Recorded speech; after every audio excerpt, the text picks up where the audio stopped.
하나님 말씀은 구약성경 창세기 3장 8절 말씀인데요. 10절까지 우리 같이 읽겠습니다. 창세기 3장 8절에서 10절까지 같이 읽겠습니다. 그들이 그날 바람이 불 때 동산에 거니시는 여호와 하나님의 소리를 듣고 아담과 그의 아내가 여호와 하나님의 낯을 피하여 동산 나무 사이에 숨은지라. 여호와 하나님이 아담을 부르시며 그에게 이르시되 내가 어디에 있느냐. 이르되 내가 동산에서 하나님의 소리를 듣고 내가 벗었으므로 두려워하여 숨었나이다. 아멘. 제가 8절만 한 번 더 읽겠습니다. 그들이 그날 바람이 불 때 동산에 거니시는 여호와 하나님의 소리를 듣고 아담과 그의 아내가 여호와 하나님의 낯을 피하여 동산 나무 사이에 숨은지라. 아멘. 잠시 기도하겠습니다. 성령님, 하나님의 은혜가 필요하고 진리에 목말라하는 사랑하시는 주의 자녀들에게 이 시간 생명의 양식을 공급하여 주셔서 저희들의 힘과 능력으로는 어찌할 수 없는 저희들의 모든 인생의 문제들을 극복하며 이기게 하여 주시고 이 세상 가운데 역사하는 저 어둠의 권세들을 물리칠 수 있는 주님의 용맹한 군사들로 회복되어지며 온전케 하시는 은혜를 내려 주시옵소서. 감사하며 예수님의 이름으로 기도하옵나이다. 아멘. 거룩하고 복된 이 주일에 하나님께서 예배 참석하신 여러분 모두에게 하늘의 신령한 복과 땅의 기름진 복을 내려주시기를 축복합니다. 기대감으로 여러분들이 말씀에 귀를 기울이시고 여러분들의 마음을 활짝 열 때 하늘의 창고가 열리고 그곳에서 여러분들의 신령과 여러분들의 인생 가운데 넘치도록 부어질 줄 믿습니다. 설교의 제목이 에덴의 배신입니다. 에덴의 배신, 에덴 동산에서 일어난 그 배신 사건을 들고 있습니다. 실제로 이 성경은 그렇게 시작을 합니다. 하나님께서 세상을 창조하신 어마어마한 일들에 대한 기사로 시작을 합니다. 그리고 그 하나님의 놀라운 그 창조의 중심에 사람을 두셔요. 그래서 사람과 함께 이 창조 세계 전체를 새롭게 창조하시고 온전케 하시려고 하는 하나님의 기대로 시작되는 게 성경책입니다. 그러니까 마치 오랫동안 직장생활 하시던 분이 이제 정년 퇴직을 하고 퇴직금을 가지고 그동안은 회사에 소속되어서 그 회사만 위해서 일하다가 이제 내가 사장이 돼서 창업을 하는 겁니다. 그래서 정말 잘 될 수밖에 없는, 그리고 모든 사람들의 부러움을 받으며 완전한 준비를 하고 잘 될 유망업종의 일을 이렇게 시작을 하는 겁니다. 그게 마치 이 성경의 시작이에요. 잘 될 수밖에 없는, 그리고 완벽하게 갖추어진 모든 것이 다 구비된 그 개업날, 그게 이제 성경의 시작입니다. 그렇게 정말 한껏 기대에 부풀어서 이렇게 받았던 퇴직금과 모았던 모든 것을 이제 다 투자해서 반듯하게 회사를 차렸단 말이에요. 그리고 이제 개업식 하는 날입니다. 개업식 하려면 이렇게 테이프를 끊고 세리머니 하잖아요. 근데 이제 그 개업식 그 테이프가 끊기지 못한 거예요. 그냥 이렇게 시작만 해놓고 사실은 아직 시작도 되지 않은 이야기가 성경책입니다. 바로 그렇게 하나님께서 거창하게 이 세상을 창조하셔서 정말 그 창조 세계 자체도 우리가 감당할 수 없을 만큼 아름답고 영광스러운 것이었습니다만 그것은 시작에 불과했거든요. 근데 그 뒤에 일어날 정말 하나님이 계획하셨던 그 놀라운 그 창조의 진전 속에서 일어나는 그 놀라운 하나님의 창조의 영광, 그것을 보기도 전에 아담과 하와의 타락으로 인해서 잠깐 중단된 겁니다. 중단된 겁니다. 바로 이것이 에덴 동산에서 일어난 배신 사건이라고 말씀을 드리는 거예요.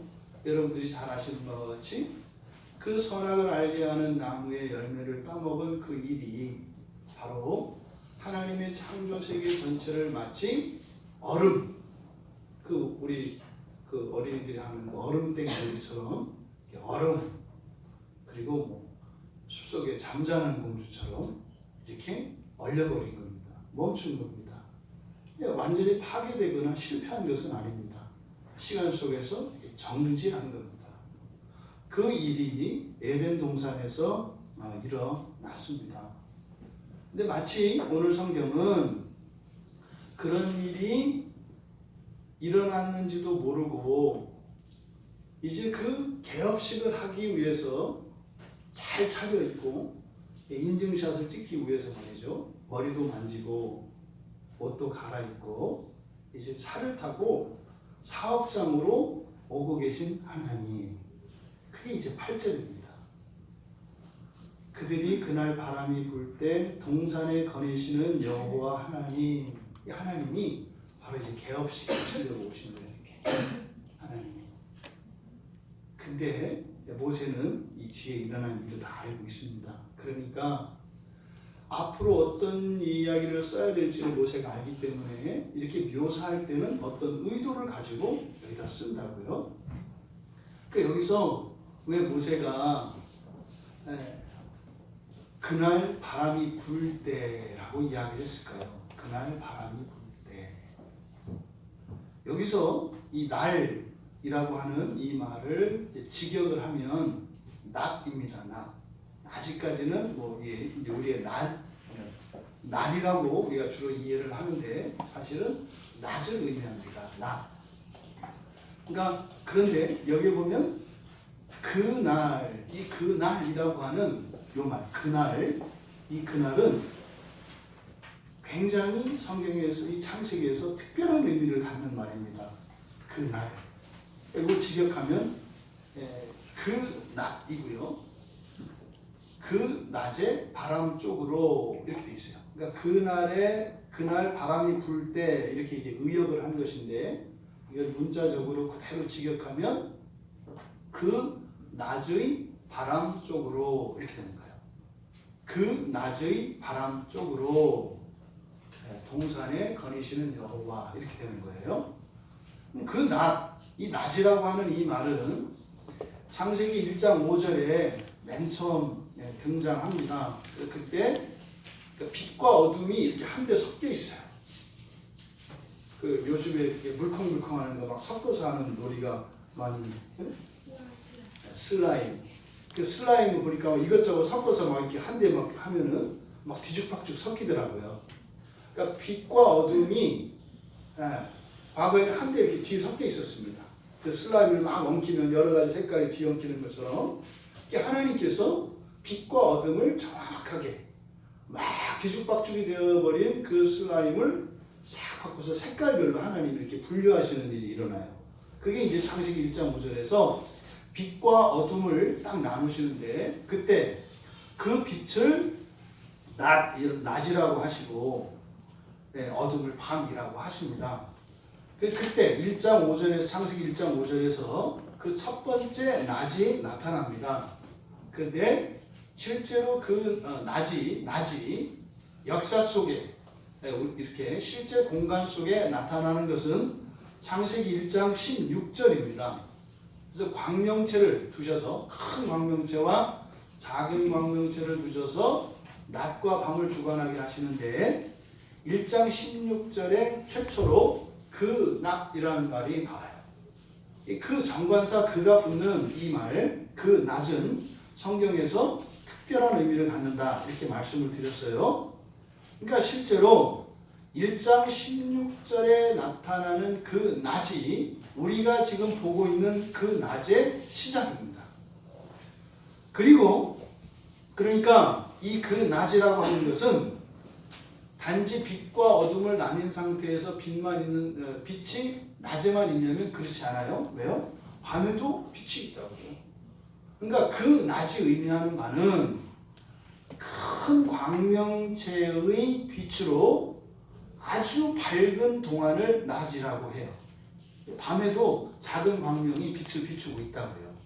이 낮의 의미는 뭐다? 큰 광명에 의해서 아주 밝은 빛으로 충만해 있는 동안, 이것을 그 낮이라고 한다.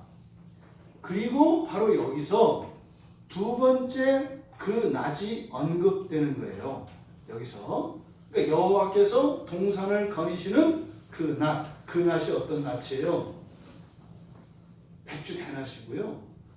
그렇게 영광으로, 빛의 영광으로 가득 찬 날이라고요. 그런데 그 전에 어떤 일이 있었어요? 바로 불순종하는 하나님의 말씀을 어기는 그 사건이 있었다고요. 그런데 그것도 모른 채 하나님은 지금 동산에 마치 거니시는 것처럼, 아담과 하와를 찾아오시는 것처럼 모세는 묘사하고 있다. 그 다음에 나오는 그 낮이 공교롭게도 바로 창세기 4장에서 가인이 하나님께 항변하던 때, 그때가 그 다음에 등장하는 그 낮입니다. 왜 날 쫓아내세요? 이렇게 하던 그때가 또 그 낮이에요. 여러분,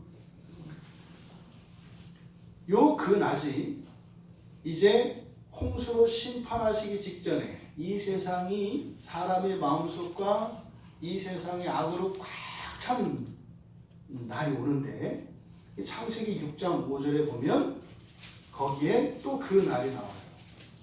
항상, 그러니까 모든 그 날이 이렇게 됩니다. 모든 그 날이 매악해요. 마침내 홍수로 이 세상이 멸망하죠.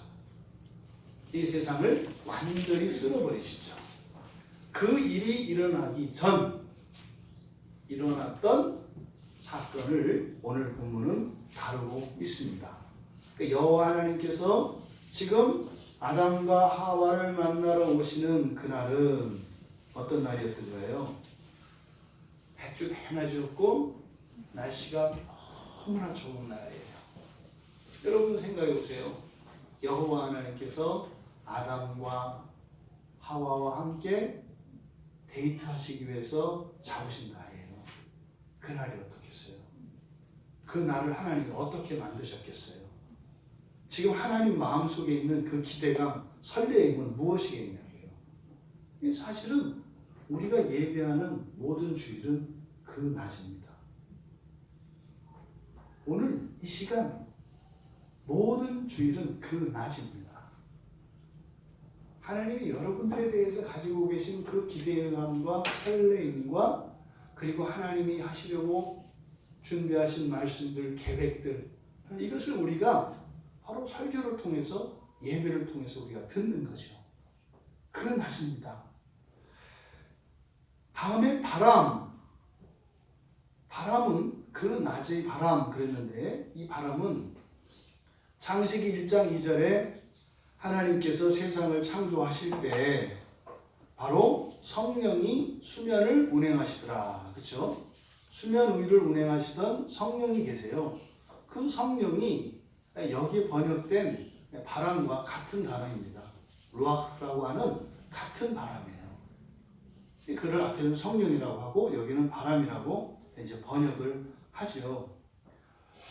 1장 2절에서 성령이 이렇게 수면 위를 운행하실 때, 그때는요, 이제 앞으로 첫째 날, 둘째 날, 셋째 날, 넷째 날 쭉 이루어질 그 하나님의 창조의 영광에 대한 기대감이 충만해 있어요.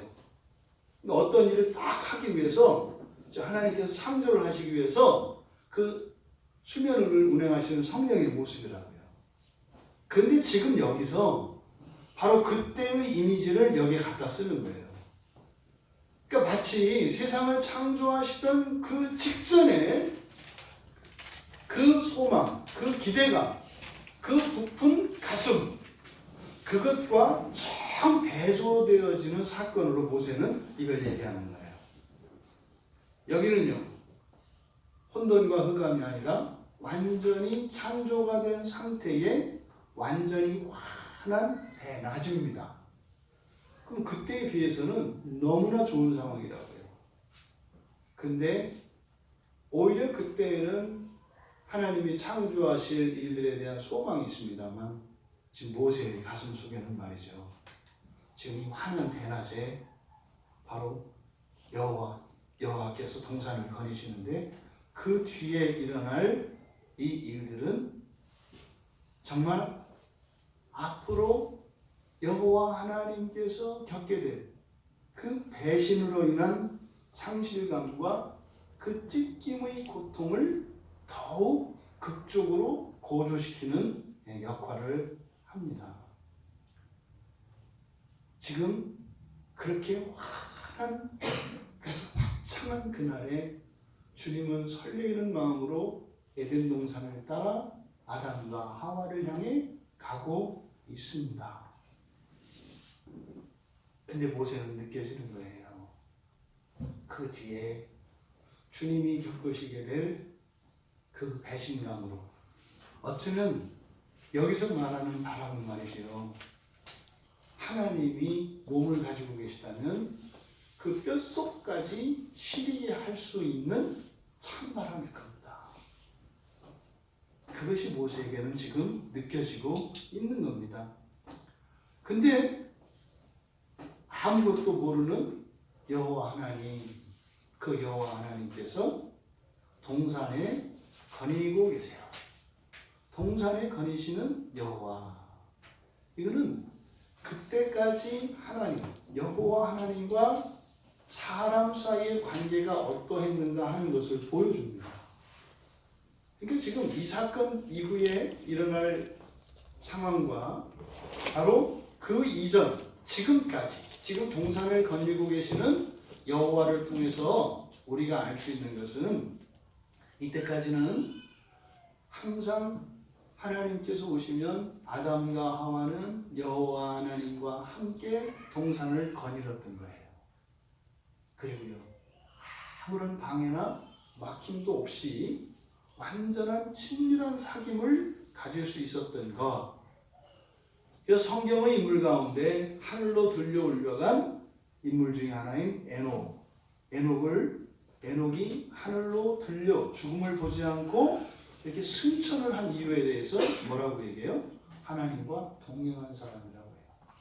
하나님과 동행한 사람. 그러니까 이 아담과 하와는 그렇게 하나님과 늘 동행하는 사람들이었고 그런 관계였다는 겁니다.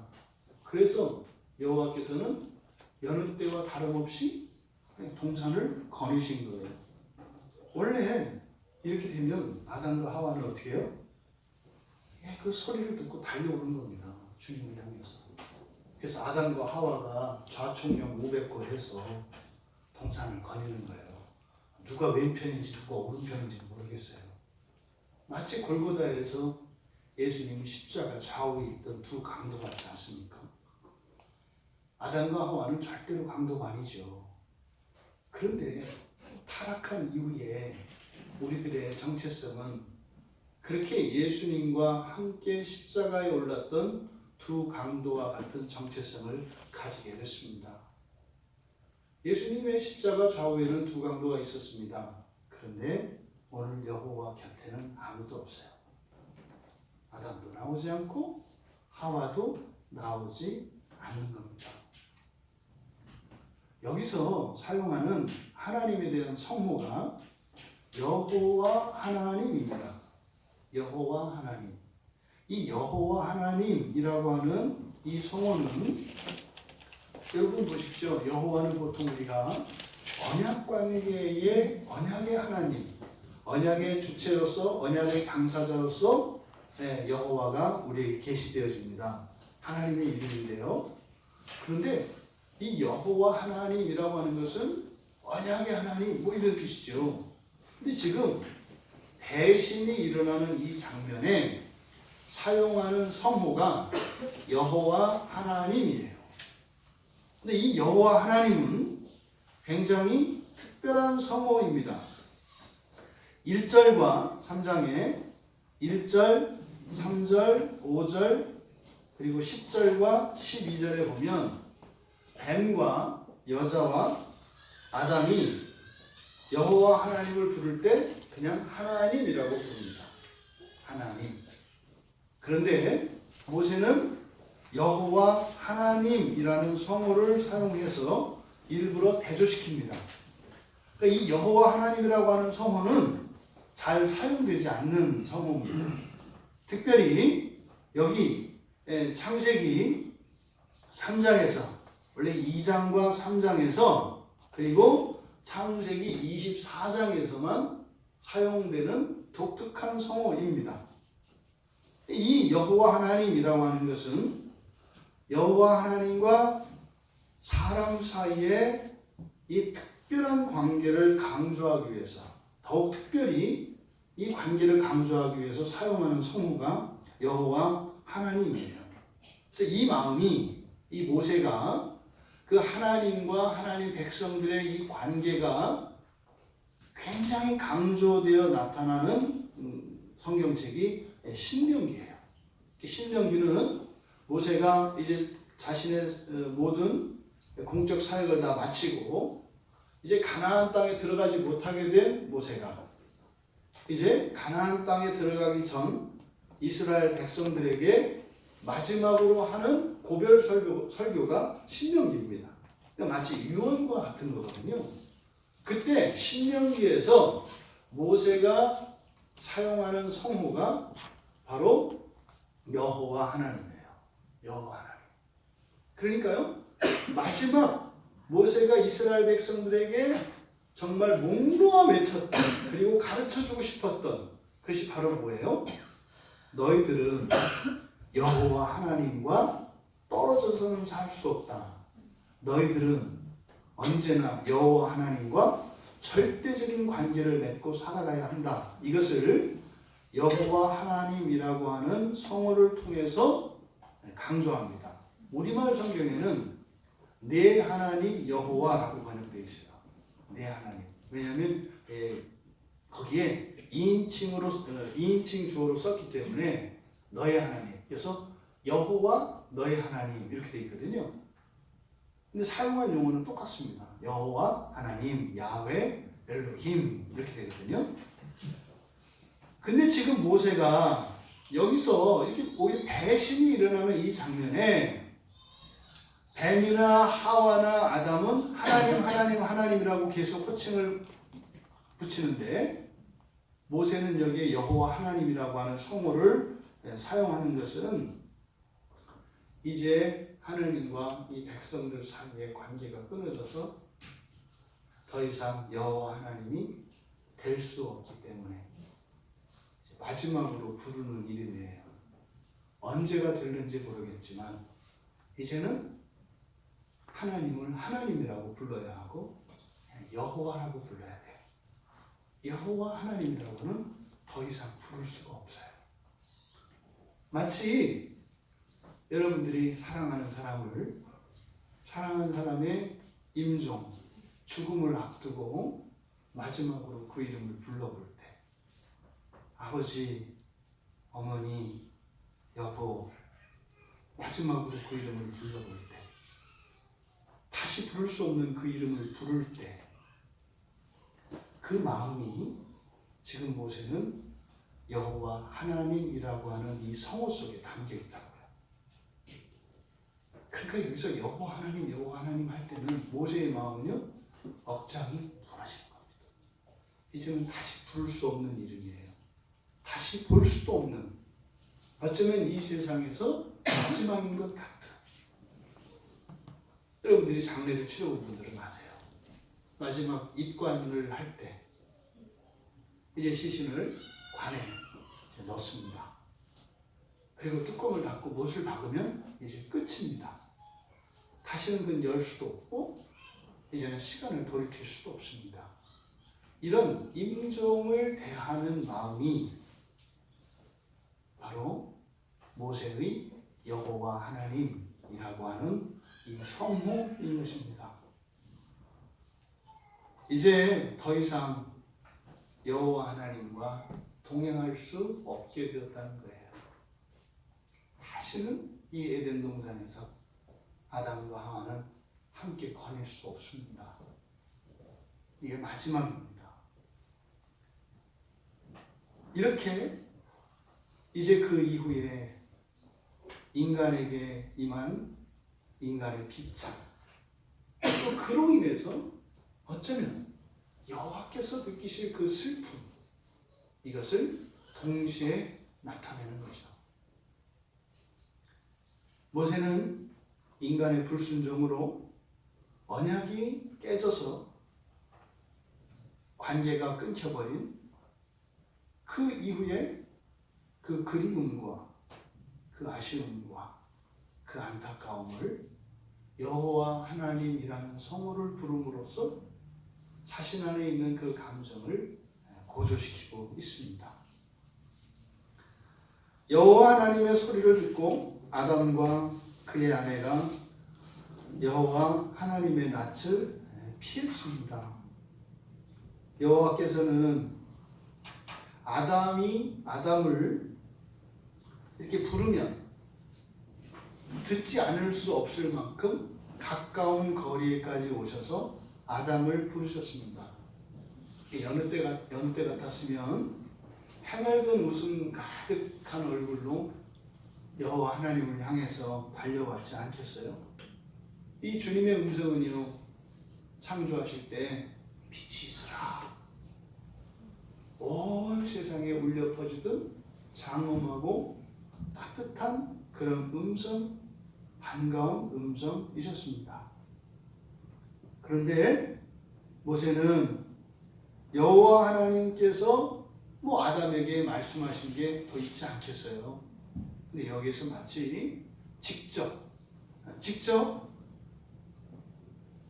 아담에게 여호와께서 말씀하시는 것처럼, 하지만 그들은 그 음성을 피했다는 거예요. 이게 나중에 출애굽기에 가면 시내산에서 이스라엘 백성들이 하나님을 만나거든요. 그때 하나님의 음성을 들릴 때 이스라엘 백성들의 반응은 두려워 떠는 것이었습니다. 바로 두려워 떠는 그 원형, 그 시작이 바로 여기인 거죠. 그런데 여기서 좀 이상한 게 있습니다. 여호와 하나님의 소리를 들은 것은 그들이에요. 8절에 그들이 그날 바람이 불 때 동산에 거니시는 여호와 하나님의 소리를 듣고의 주어는 그들입니다. 그러니까 그들은 아담과 하와를 따로따로 이야기하는 거죠. 복수라고 하잖아요, 두 사람, 그죠? 그들이 들었습니다. 그러니까 하나님의 소리, 그 하나님의 음성을 들은 것은 따로따로입니다. 그런데요, 원래 그러면 아담과 하와는 두 사람이잖아요. 아담과 하와는. 근데 여기는 의도적으로 정관사를 하나만 씁니다. 그래서 아담과 하와를 하나로 묶어요. 아담과 하와가 그 뒤에 듣고 한 일은 숨은 거거든요. 아담과 그의 아내가 맨 뒤에 숨은지라 이렇게 되어 있지 않습니까? 이 숨었다는 말이 단수형으로 되어 있어요. 그러면 둘이 들었는데 한 사람만 숨었다. 만약에 문법적으로 이걸 보면 그렇게 해야 되는 거예요. 그들이 들었어요. 그런데 한 사람만 숨었다 이렇게 된다. 근데 여기서는 그게 아닙니다. 아담과 하와 둘 중에 한 사람만 숨었다는 게 아니라 분명히 성경을 보면 둘 다 숨었거든요. 둘이 어떻게 됐다? 한 몸이 되어서 숨었다. 원래 하나님께서 사람을 창조하셨을 때 그때는 원래 하와는 아담의 몸에서 아담의 갈빗대를 가지고 만들었습니다. 그러니까 사실은 하와는요 아담의 몸이라고요. 그러니까 말로만 그 아담과 하와가 한 몸이 아니라 존재론적으로 한 몸이에요. 원래 아담과 하와는 그 몸에서 나왔거든요. 그랬는데 이제 3장에 가면 드디어 이제 여성이 머리에 붉은 띠, 빨간 띠를 메고 깃발 들고 나섭니다. 그래서 이제 여자가 이제 주어로 막 나와요. 3장에서. 그리고 나서 이제 불순종하고 타락하는 사건이 일어나거든요. 이게 뭐 이제 독립선을 하는 거예요. 네. 그래서 그래서 이 3장은요, 이 원문을 보면 여자 이제 이슈거든요. 이슈. 이 여자가 막 주어가 돼서 막 판치기 시작합니다. 여자들이 막 나와가지고 막 움직여요. 그러면서 어떻게 해요? 남자와 여자가 쫙 갈라져요. 완전한 분리가 일어난다고요. 그러니까 죄의 결과는 분리다 이렇게 얘기를 하잖아요. 이게 분리가 일어나요. 그런데 바로 여기서 다시 하나가 돼요. 언제? 뭐 하는 일에? 숨는 일에. 숨는 일을 뭐 하는 거예요? 여호와로부터 도망가는 거예요. 그 여호와로부터 도망가는 일에는 대동단결하여 한 마음이 되어 아주 의견 일치를 가지고 숨었다. 이렇게 되어 있습니다. 그런데요, 죄 안에서 하나 된 거. 그러니까 하나님이나 마귀나 목표는 같아요. 뭐예요? 하나 되는 거야. 하나 되는 거. 하나님도 하나님의 자녀들과 하나 되기를 원하고 마귀도 하나님의 자녀들을 데려다가 나와 하나 되기를 원하는 거예요. 그러니까 이 세상 인생이라고 하는 것은 다 삼각관계예요. 누구나 다. 여러분들이 그렇게 사랑받는 존재인 거 아셨습니까? 하나님으로부터 마귀로부터 얼마나 사랑을 받는지. 그래서 데려다가 어떻게든 하나가 돼요. 이렇게 하나가 되기 위해서 싸우는 게 영적 전쟁이라고 해요. 근데 지금 여기서 8절에서 숨었다. 숨은 것은 여호와의 낯을 피해서 숨었다 그랬잖아요. 그러니까 여호와로부터는 떨어져서 누구와? 마귀와 하나가 되었다. 그러니까 마귀와 하나 된 것을 숨는다 이렇게 얘기를 합니다. 여기에요. 이 숨다라고 하는 이 단어, 이 하바라고 하는 히브리어인데 하바라는 말이 여기 처음 사용되는 거거든요. 숨는다라고 하는 이 하바라는 말이 어떤 의미일까? 성경에서 이제 사용된 용례들을 보면 이 하바, 이 숨는다라고 하는 이 단어에 담긴 속뜻을 우리가 알 수 있어요. 그럼 이 하바라고 하는 단어가 사용되어지는 성경의 본문들을 보면 창세기 31장 27절에 외삼촌 라반으로부터 야곱이 도망칩니다. 뭐 여기 있다가는 평생 뭐 머슴 역할밖에 못할 것 같거든요. 그리고 딸들이 우리 아버지 나쁘다. 나 당신 따르겠다. 난 당신 아내다. 이래서 그 딸들과 함께 이 야곱이 또 한 마음이 되어서 아버지 라반에게서 달아나는 사건입니다. 그때 딱 붙잡혔어요. 야곱이 얼마나 그랬겠어요. 그 라반을 피해서 막 달아나다가 딱 붙잡혔는데 그때 라반이 야곱에게 그렇게 이야기해요. 가만히 도망갔다.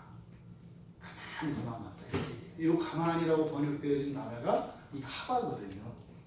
은밀하게 숨어서 도망갔다. 이렇게 얘기를 하는 거예요. 그러니까 잘잘못을 떠나서 그 라반의 입장에서 이걸 느껴야죠. 은밀히 도망갔다고 했을 때 그 라반이 느끼는 그 마음, 그리고 라반이 지금 가만히 도망갔다고 할 때 그 가만히가 가지고 있는 의미, 그래서 우리가 생각을 해야 합니다. 또 이 단어가 어디서 쓰이냐면 여호수아 6장에 그 여리고 성에 정탐꾼이 들어갔을 때 그 라합이 정탐꾼들을 감춰 숨겨줍니다. 그때 이렇게 정탐꾼들이 숨은 사건, 숨을 때 이 단어가 쓰거든요. 이 단어가 쓰여요. 그리고 또 10장에서 가나안 왕들이 이제는 전쟁에 패배하고 죽게 됐어요. 그래서 여호수아한테 걸리면 죽게 됐거든요. 그래서 이들이 숨어요. 그때 숨을 때도 이 하바라고 하는 단어를 써요. 그러니까요, 여러분, 이 하바라고 하는 이 숨는다라고 하는 의미는 어떻게 해요? 굉장히 적극적으로 열심히 아주 살기 위해서 숨는 것을 말한다고요. 그러니까 지금 여기서 아담과 하와가 나무 사이에 숨었다. 이게 무슨 러브 스토리 같은 데에서 막 달려가다가 숨고 이렇게 쳐다보면 저기 이런 게 아니에요. 이거는요 아주 땅을 파고 두더지가 사람이 오니까 놀래가지고 땅 파고 막 들어가는 그런 모습이라고요. 그러니까 아담과 하와가 나무 사이로 이 숨을 때 이거는요 굉장히 절박하고 굉장히 추한 모습이에요.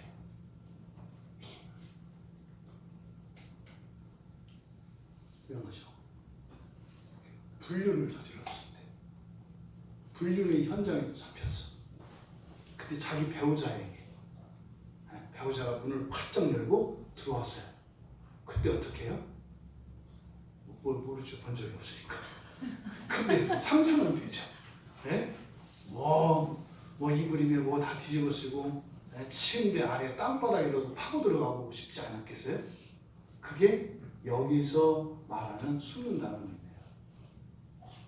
의미예요. 단순히 이렇게 두려워서 이렇게 피하는 이런 정도가 아니라고요.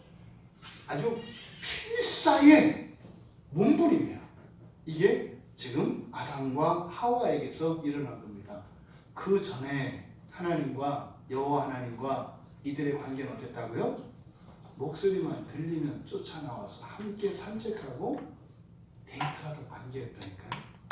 그런데 이렇게 완전히 냉담하여 돌아섰다는 것을 이 하바라고 하는 단어를 통해서 나타내고 있습니다.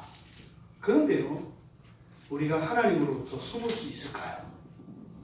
하나님으로부터 숨을 수 있을까요? 시편 139편 7절에서 12절까지를 제가 읽어드려 볼게요. 내가 주의 영을 떠나 어디로 가며 주의 앞에서 어디로 피하리이까? 내가 하늘에 올라갈지라도 거기 계시며 수월에 내 자리를 펼지라도 거기 계시나이다. 내가 새벽 날개를 치며 바다 끝에 거주할지라도 거기서도 주의 손이 나를 인도하시며 주의 손이 나를 붙드시리이다. 내가 혹시 말하기를 흑암이 반드시 나를 덮고 나를 두른 빛은 밤이 되리라. 완전히 감출 수 있을 것이다. 이렇게 말할지라도 주에게서는 흑암이 숨기지 못하고 밤이 낮과 같이 비추나이다. 주에게는 흑암이 빛과 같으니라. 피할 수가 없어요. 숨을 수가 없어요. 아모스 선지자가 9장 2절과 3절에서 동일한 이야기를 합니다. 그들이 땅을 파고 수월로 들어갈지라도 내 손이 거기에서 붙잡아 낼 것이요. 하늘로 올라갈지라도 내가 거기에서 붙잡아 내릴 것이며 갈멜산 꼭대기에 숨을지라도 내가 거기에서 찾아낼 것이요. 내 눈을 피하여 바다 밑에 숨을지라도 내가 거기에서 뱀을 명령하여 물게 할 것이요. 숨을 수가 없습니다. 여호와께로부터는 피할 곳이 없어요. 피할 곳이 없어요. 계시록에서도 그렇게 얘기합니다. 계시록에서 마지막 심판이 임할 때 그 하늘과 땅이 도망간다고 해요. 그런데 도망은 가는데 도망갈 수 있는 곳이 하나도 없다. 이렇게 얘기한다고요. 피할 수가 없습니다. 숨을 수가 없습니다. 그런데 그렇게 몸부림을 하며 피하고 있어요. 그때 하나님의 마음은 어떻게 해요? 그 방 안에서 갇혀있는데 숨으면 어디로 숨겠으며 도망가면 어디로 도망가겠냐고요. 근데요, 계속 뛰어다니는 거예요. 그 안에서 도망다니는 이게 지금 아담과 하와의 모습이라고 해요. 그런데 여러분 이게 착한 모습인 거 아세요? 지난주 우리가 가인의 이야기를 나눴어요. 가인이 범죄했을 때 가인은 어떻게 했나요?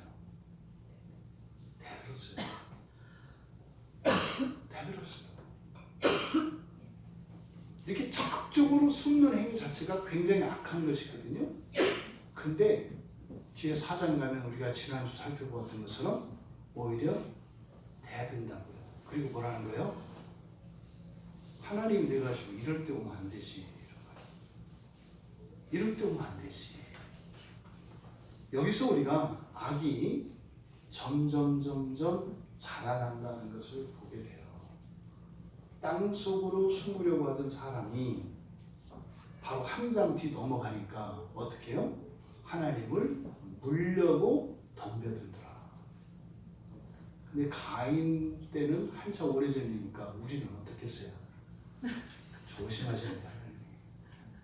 굉장히 조심하시잖아요. 말도 잘 못하시잖아. 눈치 보시고 오늘 말해도 되겠니? 이렇게. 악은 끊임없이 자라간다고 하는 사실, 이것을 여러분 기억하셔야 합니다. 근데 여기 지금 아담과 하와의 반응은 숨는 것이었습니다. 여러분 이런 일이 예나 지금이나 동일하게 일어납니다. 예수님 당시에 예수님의 제자들도 주님을 피해서 다 숨었습니다. 다 달아났습니다. 예수님에게서 다 멀어집니다. 그리고 예수님을 부인합니다. 그리고 마귀와 하나 됩니다. 나 너희 편이야. 나 예수와 상관없어. 아담과 하와가 숨었던 것은 바로 마귀와 하나 되는 것이었다고 말씀을 드렸습니다. 예수님의 사도들 또한 그랬습니다. 마가복음 14장 52절에서는 배 혼니부를 버리고 벗은 몸으로 도망갔다 이렇게 이야기를 해요. 그러니까 하나님으로부터 숨는 그 일에 얼마나 열심을 내는지 몰라요. 얼마나 열심을 내는지 몰라요. 이것은 비단 성경의 인물들에게만 적용되는 말씀이 아니라 우리도 우리 생각대로 살려고 하면 너무 거창하게 죄 이런 얘기하지 마세요. 그냥 우리 생각대로 내가 옳다고 여기는 대로 내가 하고 싶은 대로 내가 해왔던 대로 이렇게 살면 은혜가 소진됩니다. 은혜가 떨어져 가요. 은혜가 이렇게 빠져나간다고요. 그러면요 어떻게 돼요? 곧 주님을 배신하고 주님으로부터 숨게 됩니다. 주님을 배신하는 일이 뭐 굉장히 거창한 일이 아니에요. 무엇이에요? 내 마음대로 살려고 하며 내 마음대로 사는 게 뭐겠습니까? 나무 사이에 숨는 것입니다. 그러니 내 뜻대로 내 마음대로 하는 것이 그냥 그것 조금 이런 게 아니라는 거예요. 그것이 어떤 행위라는 거예요? 이 하바와 같은 것이라는 거예요. 굉장한 열심으로 하나님을 향해서 적대감을 드러내고 오히려 마귀를 향해서 달려가는 행위가 하나님의 말씀이 아닌 내 생각대로 살아가는 것이라고 우리가 알아야 합니다. 여러분, 은혜의 통로가 막히고요. 우리에게 은혜가 더 이상 공급되지 않고 또 그나마 있는 은혜도 우리 마음대로 하고 싶은 대로 하나님 뜻과 상관없이 살아가게 되면 그 은혜들이 다 바닥나게 될 것인데 그러면 우리는 아담과 하와처럼 나무 뒤로 숨게 됩니다. 그리고는요 점점 더 깊은 숲 속으로 숨어 들어가게 됩니다. 그러면 영적 침체가 오게 됩니다. 마귀의 목표가 이겁니다. 신자들로 하여금 은혜의 통로를 차단시키는 겁니다.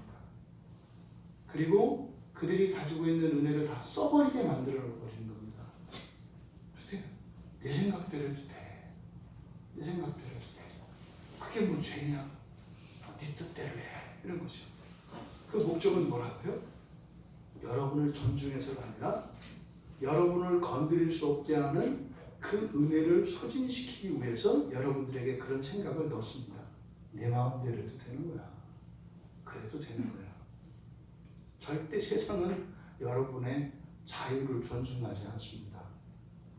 여러분들에게 자유를 주는 것처럼 해서 여러분들을 완전히 노예 삼으려는 것이 사탄의 전략이죠.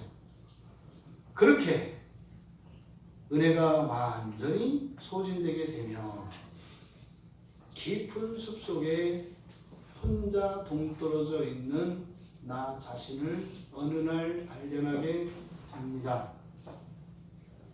바로 이런 상황을, 이런 환경을 만들어 놓는 이유가 무엇이냐? 아무리 깊은 숲속이라 하더라도 하나님으로 숨을 수 있다 없다? 없다. 그러면 우리는 하나님을 부르면 돼요. 부르면 되잖아요. 하나님 도와주세요. 이렇게 부르면 되잖아요.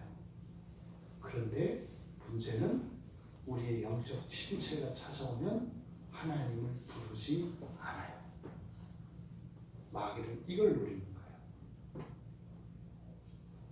저 녀석이 하나님을 조금이라도 부를 가능성이 있으면 직접적으로는 목숨을 끊기 위해서 달려들지 않는다고요. 어떻게 해요? 완전히 절망하고 하나님을 의지하지 않게 될 때까지 아주 서서히 은혜의 통로를 막아버리고 있는 은혜들을 다 쓰게 만든다고요. 마지막 한순간을 기다리고 있죠. 여러분들이 예수를 믿는다고 교회 나오고 세례를 받았어요. 근데 평생을 교회를 안 나왔어요. 평생을 성경 본 적이 없어요. 그 사람은 어떻게 됐을까요? 죽어요. 잊지 마세요. 여러분들이 잘못 알고 있는 게 하나 있어요. 내가 한번 교회 출석했으면 끝이다. 내가 어릴 때라도 주일학교 한번 나갔고 더더군다나 세례를 받았으니까 나는 구원받았다. 거짓말입니다.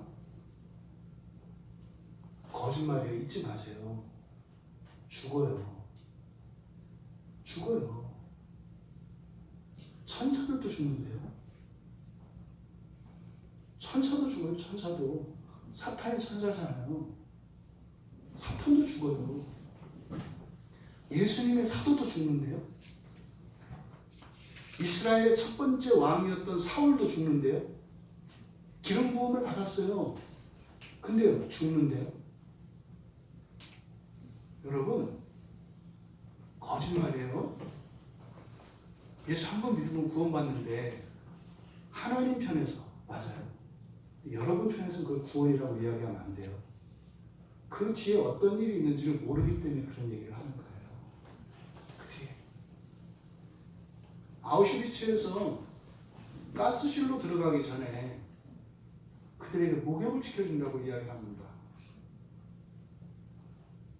거기는 가스실이에요. 샤워실이 아니에요. 말이 샤워실이지 샤워 꼭지에서 가스가 나온다고요. 그러면 여성들은 남성들에 비해서 뭐 똑같죠. 사람이 아주 오랜 동안 씻지 못하고 땀과 이 먼지에 찌들어 있는 상태에서 여러분 이 목욕한다는 것이 얼마나 큰 즐거움을 줘요. 그러니까 모처럼만 해. 정말 딱 한 번 목욕할 기회를 갖는다고요. 그런데 사실은 그게 목욕하러 가는 게 아니라 뭐라고요? 가스실이라니까요. 오늘날 여러분들이 이 세상을 하면서 그걸 자유로 생각하고 마치 구원받은 신자들이 누릴 수 있는 어떤 특권인 것처럼 잘못 생각하고 이렇게 죽음의 길을 따라 걷는 것을 두려워하지 않는 많은 신자들을 봐요. 여러분, 죽어요. 여러분들이 심판을 믿질 않아요. 아니거나 심판을 믿지 않는다니까요. 그게 뭔지 모른다고요. 어떻게 모를 수가 있어요? 성경에 나오는데. 뭐예요? 나무 뒤에 숨은, 아담은 나무 뒤에 숨었는데 가인은 산 하나 넘어서 숨은 거고요. 그 다음 에베레스트 넘어서 숨은 거고요.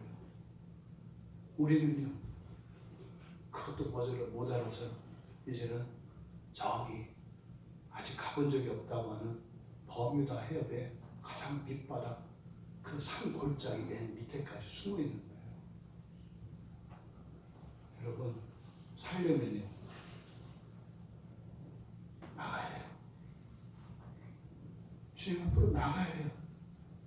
어떻게 해요? 그렇게 열심히 숨었던 것보다 더 열심히 하나님 앞으로 나가지 않으면 안 됩니다.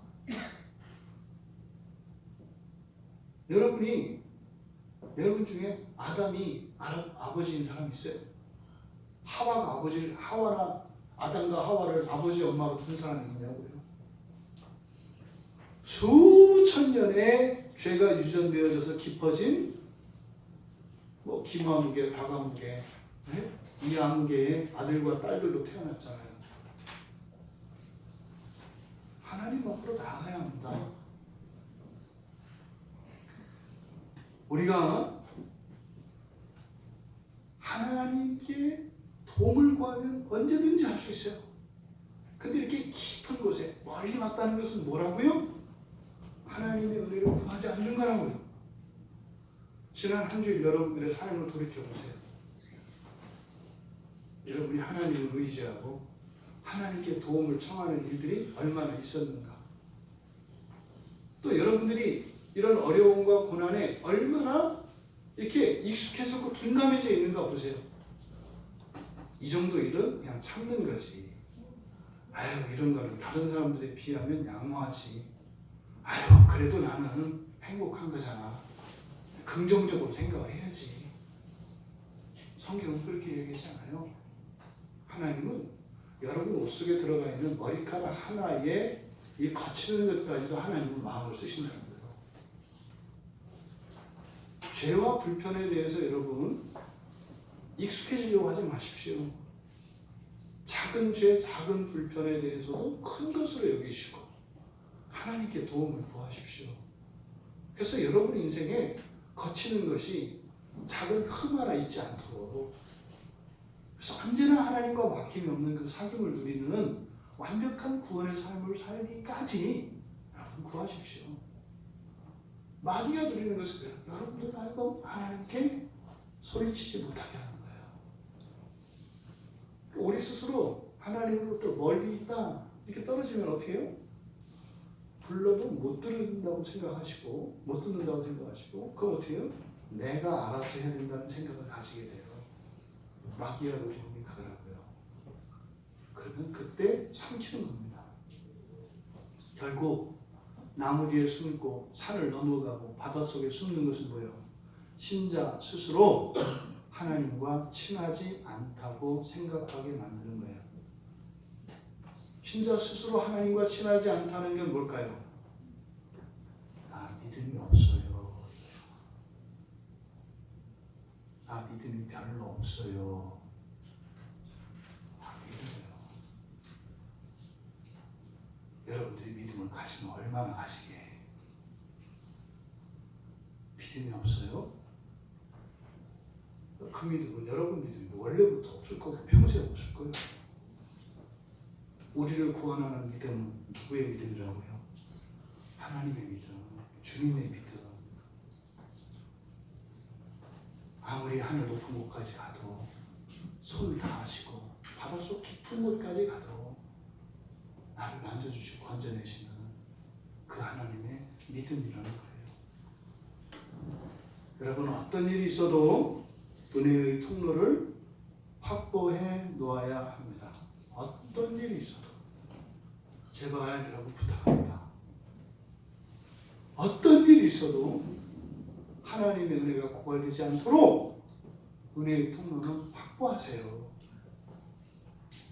오늘날 한국교회에 이상한 증상이 하나 있어요. 고등학교 때까지 교회 다니는 아이들이 이제 청년이 돼서 교회 안 나와요. 그리고 나서 하는 말이 뭐냐면 이제 나 성인이에요. 이게 무슨 말인지 모르는 거예요. 성인이면 어떻게 하는 거죠? 스스로 알아서 하는 거지 안 하는 게 아니에요. 어떤 녀석이 그렇게 마약을 좋아해. 근데 못하게 하니까 꼭 참고 살았어. 고등학교 졸업하더니 마약을 하고 들어왔어. 너 왜 그래? 아버지, 나 성인이에요.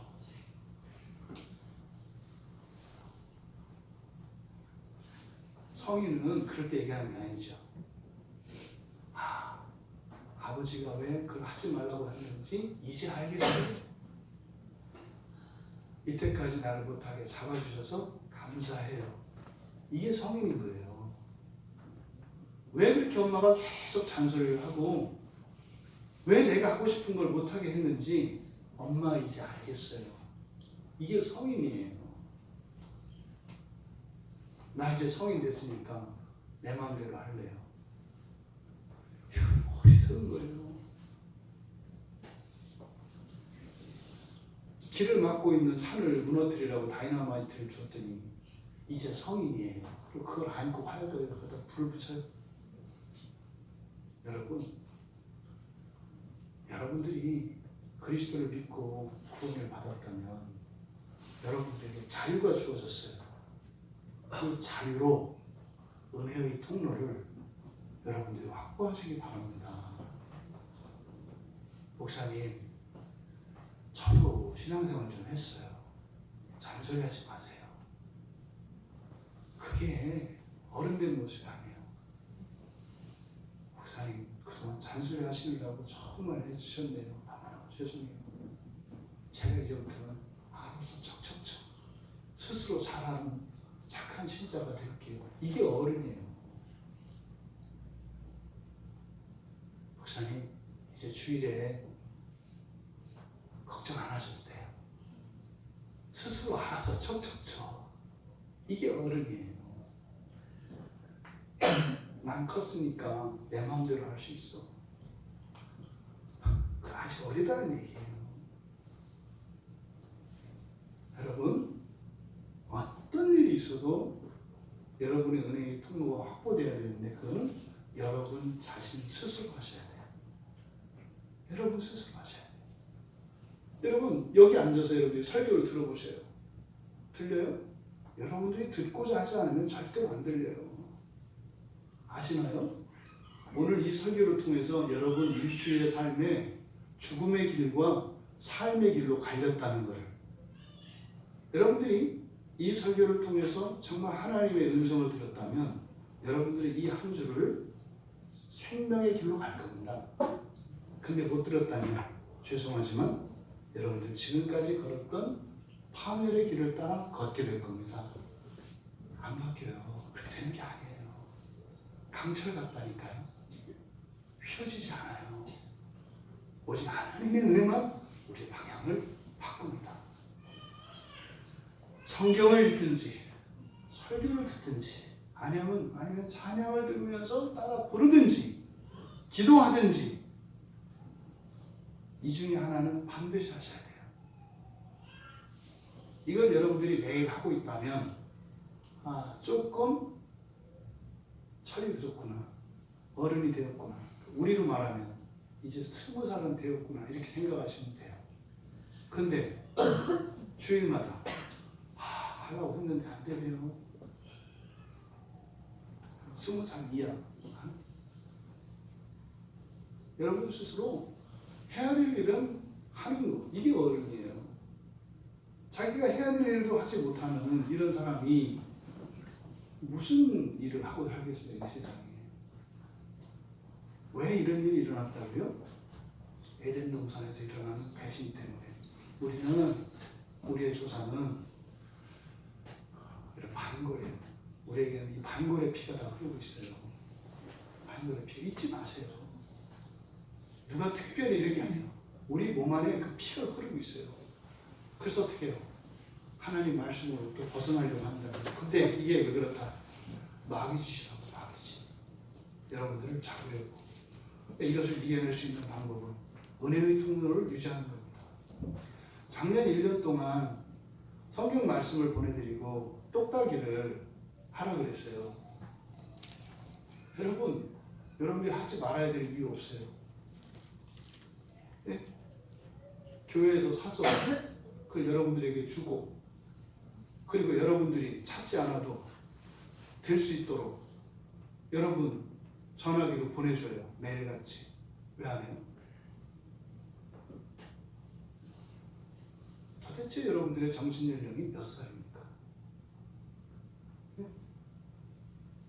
여러분, 은혜의 통로를 반드시 마련하셔야 돼요. 이거는 제 말을 들어라 얘기하는 거 아니에요. 여러분 살 길을 찾으셔야 된다고요.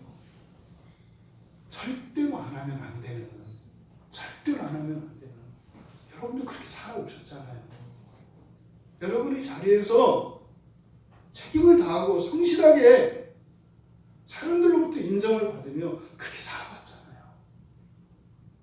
근데 왜 여러분을 살리는 그 일에는 왜 그렇게 마음을 쓰지 않으세요? 여러분 자신을 돌아보시라는 거예요. 여러분 자신을 좀 돌보시라는 거예요. 은혜의 통로를 반드시 확보하시기 바랍니다. 마귀도 제 설교를 듣는다고요. 여러분들을 따라다니는 마귀들은 또 여기 다 와서 똑같이 예배를 드려요. 아시나요? 예배를 드리는 게 아니죠. 설교만 들어요. 그리고 전략을 세운다고요. 저는 목사가 또 지랄이다. 저거를 또 막아내지. 이게 마귀는 이제 여러분들한테 이제 얘기할 거예요. 야, 맞아. 목사님 얘기 하나도 틀린 거 없어. 그렇게 해야 되는 거잖아. 너 안 했잖아. 해. 근데 잠깐만 쉬자야. 다음 주부터 하자야. 이번 주부터 할 일도 많고 바쁘잖아. 다음 주부터 하자. 다음 주부터. 그래. 목사님 그랬잖아. 한 절만 보내주면 된다네. 하면 된다네. 더는 하지 말고 그것만 해도 되구나. 그것만. 그것도 너 작년에 못했잖아. 그냥 그것만 한다고 생각해. 너도 너무 마음이 뜨거워지고 안 되겠다. 매일 성경 한 장을 봐야 되겠다. 그런 거 하지 마. 그런 거 하지 마. 더 못해. 그냥 많이 하려고 하지 말고 조금. 정 안 되면 그래 일주일에 한 이틀 정해놓고 해라. 이틀. 아니면 토요일날 문자 안 보내더라. 그날 몰아서 일주일 한다 해라.